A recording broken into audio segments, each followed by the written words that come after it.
One thing if you don't mind, ఒక్క నిమిషం.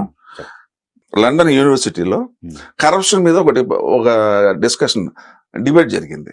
Okay, what is the extent of corruption okay done by one single person అనేది వచ్చింది. యూనివర్సిటీలో debate జరిగింది. That is mister Jaganmohan Reddy యూనివర్సిటీలో. ఇప్పుడు నేను వినండి, జూమ్ చేసుకోండి. Okay.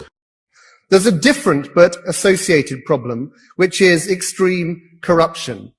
You will have heard of figures like Jagan Reddy in Andhra Pradesh, whose father died a year or two ago, and who amazingly, in the short time that his father was running that state, managed to go from, let's not say zero, but to a situation now where he has an annual income of £65 million, where he was discovered by the CBI only a few months ago, living in a 75-room palace which he had just built for himself.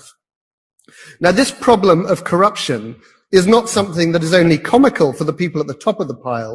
It also extends right down to the roots of Indian society. అసలు corruption ఈ range లో చేయొచ్చు అని చెప్పేసి London యూనివర్సిటీలో ఇతని గురించి మాట్లాడుకున్నారు.